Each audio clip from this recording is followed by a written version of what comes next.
Channel friends, मैं सबका अपने चैनल स्टॉक्स फॉर लाइफ पे बहुत स्वागत करता हूँ। दोस्तों, ये फिल फैमिली डे फिल्म मेंबर्स, आज 8 जून रही बात भारतीय शेयर बाजार की थोड़ा बहुत करेक्शन बहुत ही लंबे टाइम के बाद देखने को ज़रूर मिला। आप सबको अच्छे से पता है कि आरबीआई की एमपीसी मीट का आज आउटकम देखने को मिला, जहाँ पे आरबीआई ने कहा जो इस बार ना इन्फ्लेशन के टारगेट सेट किए उससे मार्केट थोड़ा बहुत डिसअपॉइंट हुआ। और आपको अच्छे से पता है कि हमेशा डेली के डेली मार्केट भागना अच्छा संकेत नहीं होता है, बिकॉज सभी को खरीदने और बेचने का मौका मिलना चाहिए। एनीवेज गाइस, मार्केट अभी भी स्ट्रॉन्ग नोट पे ही क्लोजिंग दिखाई दिया है। बोलने का मतलब ये है कि आज के करेक्शन से जज करना सही नहीं होगा। पूरे वीक की बात की जाए उसका कंक्लूजन क्या होता है और पीछे से गाइस यूएस का बाजार कैसा क्लोज होता है, ये हमें देखना बेहद इंपॉर्टेंट है। बहरहाल दो कंपनी की बात की जाए उसमें गाइस न्यूज़ का सिलसिला हमें देखने को मिल रहा है, और एक कंपनी ने आज करेक्शन में भी कुछ बहुत बड़ा फर्क नहीं दिखाया। उल्टा गैस उस कंपनी में हमें जोरदार तेजी देखने को मिली। और एक कंपनी की बात की जाए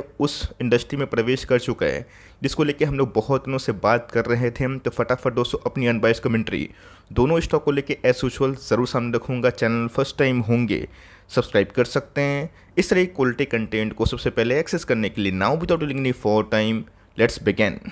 पहला स्टॉक है जो अभी के टाइम बेहद अच्छा मोमेंटम शो कर रहा है। कंपनी का नाम अगर आप देखें डिक्सन टेक्नोलॉजीज लिमिटेड। आज आपको पता है कि बहुत सारे पोर्टफोलियो के स्टॉक्स में अच्छी खासी फॉल देखने को मिली, जो एक समय पूरे 2 महीना से काफ़ी अच्छा परफॉर्म कर रहे थे। ऑफ कोर्स कैसे तो मार्केट का नेचर है, प्लस माइनस होगा, लेकिन इसी बीच में दोस्तों आज डिक्सन में ना 4% के आसपास तेज़ी का माहौल देखने को मिला। फाइनली गाइस ये ना 4000 के ऊपर जो क्लोजिंग है उसको देने के लिए सक्षम दिखाई दे रहा है। तो पिछले कुछ समय से गाइस डिक्सन में ना बहुत ही अच्छी खासी रैली बनते हुए दिखाई ज़रूर दी है। ये ऐसी कि आप देख के बहुत लोग सही में चौंक जाएंगे, बिकॉज एक महीने में गाइस जो कंपनी 40% के आसपास चढ़ जाती है, ये ऑफकोर्स नोट करने वाली बात होती है। अपने हाई से गाइस इस कंपनी में ना 50-60% के आसपास करेक्शन देखने को मिली थी, बट एक महीना की बात की जाए उसके बाद ना कुछ समीकरण और चेंज होता हुआ देखने को मिल रहा है। बहुत लोग गए जो 4000 के आसपास फंसा हुआ फील कर रहे थे, आज वो successfully no profit no loss में या फिर हरियाली में ग्रीन में ज़रूर आ गए होंगे। सन की बात की जाए, एम्बर की बात की जाए, मेक इंडिया की बात की जाए, पीएलआई स्कीम की बात की जाए, उसका क्या जो बेनिफिशियरी है ना उसमें डिक्सन, एम्बर, एमटीएआर, एचएएल इन सब का नाम देखने को मिलता है। और पिछले कुछ समय से हमें एकदम शार्प रिकवरी देखने को मिली है। तो ये कैसे ये रिकवरी कब तक सस्टेनेबल होगी ये तो कैसे इनके बिजनेस फंडामेंटल से समझ में आएगा, लेकिन साथ ही साथ जो न्यूज़ इन्फ्लोस आ रहे हैं फटाफट चेक करना ज़रूरी है।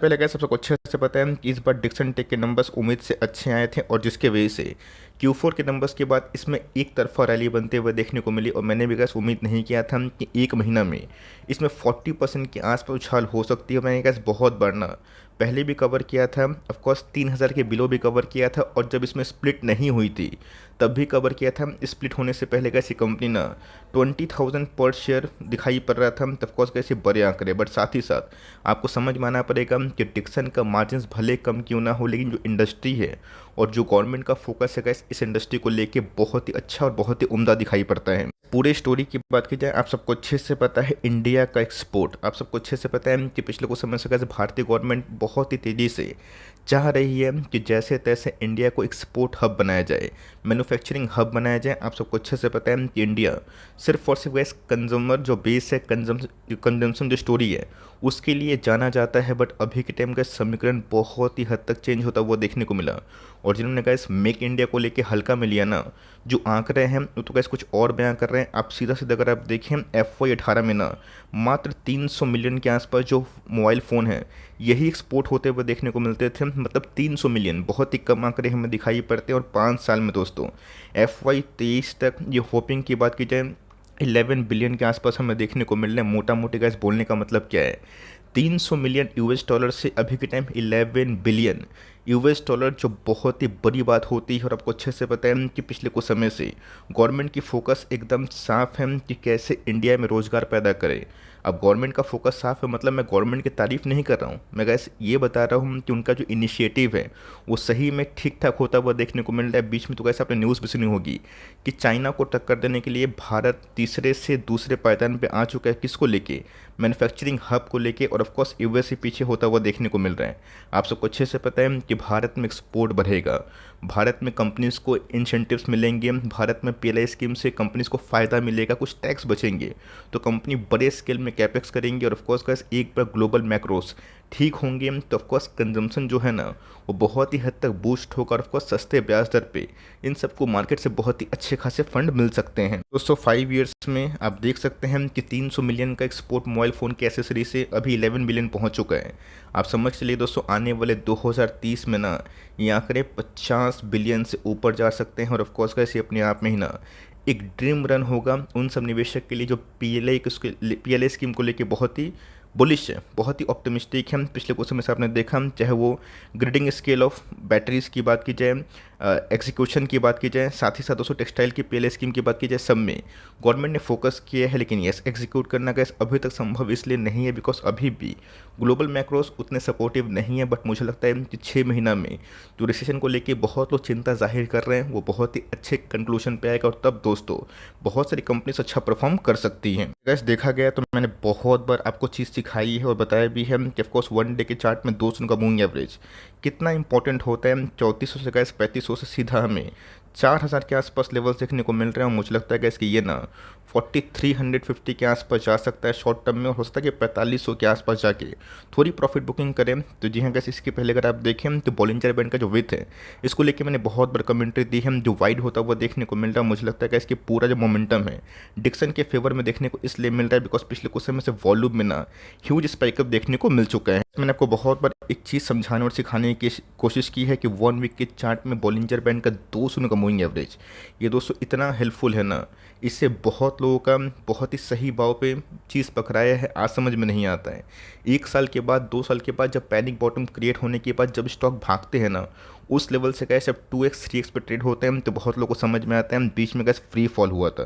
बट 200 का मूविंग एवरेज की बात की जाए उसको सपोर्ट के रूप में लिया था और उसके बाद दोस्तों उस लेवल से 2700-2800 के लेवल से अभी के टाइम 4000 के आसपास है। तो जी गैस आप इसमें होल्ड किए हैं तो कंटिन्यू करें। मुझे लगता है गैस कि आने वाले 5-6 साल 10 साल में ना ये पूरा इंडस्ट्री बहुत ही अच्छा बाउंड टू ग्रो है। फ्रेश एंटर की बात की जाए थोड़ा गैस वेट एंड वॉच करें, देखें कि 4400 के पास जाके थोड़ा बहुत रिट्रेसमेंट आता है या फिर नहीं आता और निवेश करना चाहते हैं इस लेवल पे 10 स्टॉक खरीदने की ताकत है। इक्का दुक्का से करिएगा और मेक श्योर कैसे आने वाले कल में अगर करेक्शन का भी होता है ना आप डाउट ना करें, अपनी कन्विक्शन में भरोसा रखें। बीच में गैस जो फॉल हुआ था इससे बहुत लोग पैनिक हो चुके थे। दूसरे कंपनी की बात की जाए मिस्टर संजीव बजाज, कौन नहीं जानता दोस्तों, बजाज फिनसर्व के एमडी हमें देखने को मिलते हैं। और दोस्तों आज थोड़ा एक ऐसा न्यूज़ आया जो मुझे भी बहुत ही अच्छा नहीं लगा, क्योंकि दोस्तों मैं इनको बहुत ही काम कंपोस्ट मन समझता हूँ। लेकिन यस मैं पहले न्यूज़ पे आऊँगा उसके बाद गैस इनकी क्या कमेंट्री है मैं ज़रूर बताऊँगा। मैं जानना चाहूँगा जेन्युइनली कि आपका ओपिनियन क्या है। बजाज फिनसर्व की बात की जाए दोस्तों अब ये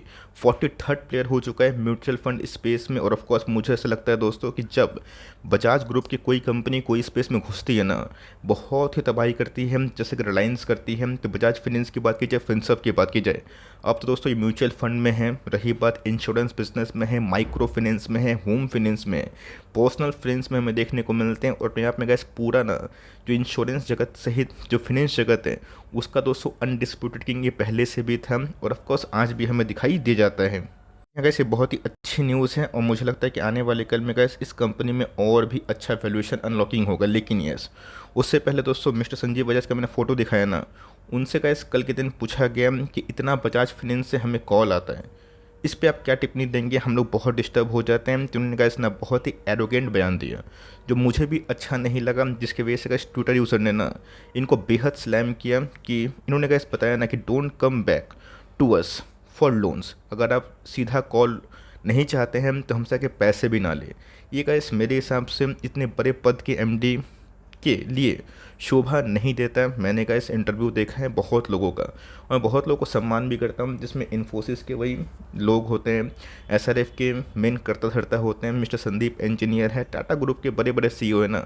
लेकिन दोस्तों ये सब एरोगेंसी है, ये सब नहीं बोलना चाहिए। ऑल दो बिजनेस फंडामेंटल्स का ख़राब नहीं है, लेकिन यस अगर लोग को पसंद नहीं है इतना ज़्यादा कॉल, दोपहर में कॉल कर देंगे, शाम को फ़ोन कर देंगे, सुबह सुबह मैं तो बस कभी कभी सही में गुस्सा हो जाता हूँ बैंक वाले से कि मैं सुबह को सोया हुआ हूँ, सीधा फ़ोन करके लाइक गुड मॉर्निंग जैसे कोई मैं अलर्ट लगाया हूँ कि उठो उठो, तो ऐसा गैस नहीं करना चाहिए। बिजनेस अपने जगह पे है, लेकिन लोगों की प्राइवेसी भी एक चीज़ होती है। तो एनीवेज गैस इस चीज़ को लेके मैं सही में थोड़ा सा मुझे ख़राब लगा, बट बिजनेस में काफ़ी दम है। और ऑफकोर्स बजाज फिनसर्व मुझे लगता है कि इसके आने वाले कल में ना एक बहुत ही प्योर प्ले हो सकता है। बजाज फिनसर्व की बात की जाए, आप सबको अच्छे से पता है कि डिक्सन की तरह दोस्तों इसने भी बोनस स्प्लिट दिया, वरना डिक्सन भी एक समय गैस 20 के आसपास का स्टॉक था और ये भी 20 के आसपास चला ही गया था।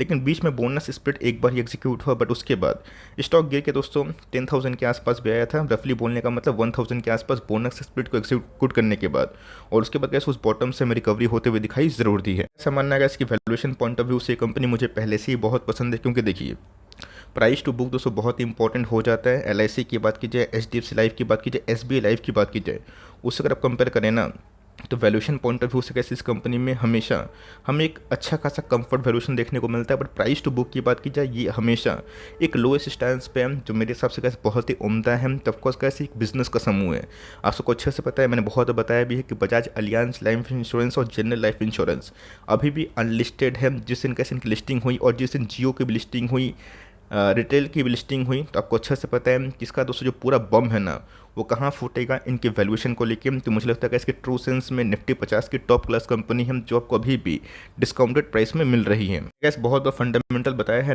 2-2.5 लाख करोड़ के आसपास की मार्केट कैप है, उसमें मैं नहीं जाऊँगा, वरना खामा खा वीडियो 15-20 मिनट की बन जाएगी। एनीवे दोस्तों, चाहे वो डिक्सन की बात की जाए, तो बिजनेस बहुत ही स्केल अप है और पूरा इंडस्ट्री में ही ग्रोथ है। 5 साल में गैस 300 मिलियन से 11 बिलियन के आसपास अगर मॉल एक्सपोर्ट जा रहा है ना, आप समझ चलिए कि भारत का डेमोग्राफिक कितना हद तक फिट बैठता है। और ऑफकोर्स हमारे पास पॉपुलेशन भी है, डेमोग्राफिक डिविडेंड का भी एडवांटेज है। यस, बहुत ही हेल्दी या फिर यंग ब्लड हमें देखने को मिलते हैं, जो उसको सपने में साकार भी करेंगे। बट गवर्नमेंट की पॉलिसीज वैसी आनी चाहिए। एनीवेज के बजाज फिनसर्व की बात की जाए, अगर आप 200 पॉइंट का रिस्क ले सकते हैं ना, 200 पॉइंट का मतलब 10-15% के आसपास डाउन साइड लेके चल सकते हैं। तो मेरे ऐसा मानना है दोस्तों कि आप चाहे तो मौजूदा प्राइस में भी निवेश कर सकते हैं। बीच में गए स्टॉक गिर के 1350-1250 के आसपास आता है, फिर से रिकवर हो जाता है। 100-200 पॉइंट दोस्तों इस कंपनी के लिए कोई बड़ी बात नहीं है। जब भागने का मन रहेगा तो गैस एक सप्ताह में ही 300-400 पॉइंट के आसपास रैली कर देती है, तो कंपनी अच्छी। और गैस जो कॉन्टेक्स्ट है वो समझिएगा। डिक्सन को मैंने कवर इसलिए किया, सिर्फ इसलिए नहीं कि आज भाग गया, इसलिए कि पूरे इंडस्ट्री में काफ़ी ग्रोथ है। और आपको लगता है कि आने वाले कल में PLI स्कीम ग्रोथ कर सकता है, तब डिक्सन उसमें बाउंड टू ग्रो है। रही बात बजाज फिनसर्व की, अब तो कैसे म्यूचुअल फंड स्पेस में भी आ गया है। और अब देखिएगा आने वाले 6 महीना में, 2 क्वार्टर में, 3 क्वार्टर में, 4 क्वार्टर में आपको इनके टॉप लाइन में और भी अच्छे ग्रोथ दिखाई पड़ सकते हैं। तो दोनों में से कौन सी कंपनी आपको अच्छी लगती है, जिसमें आप होल्ड किए हैं, निवेश किए हैं, और कौन सी कंपनी को आप चाहते हैं कि अभी के टाइम एवरेजिंग करना, फ्रेश इन्वेस्ट करना, चाहे तो कमेंट बॉक्स में अपने अनबायस्ड कमेंट्री को एज यूजुअल रख सकते हैं। मुझे देख के आप लोग का व्यू काफ़ी अच्छा लगता है। वीडियो अच्छी लगी तो प्लीज़ लाइक करिएगा, चैनल फर्स्ट टाइम होंगे सब्सक्राइब करके बेल आइकन को प्रेस करना भी ना भूलिएगा। तो गाइस मिलते हैं जल्दी ही, तब तक के लिए bye. Thanks for listening friends, God bless you all.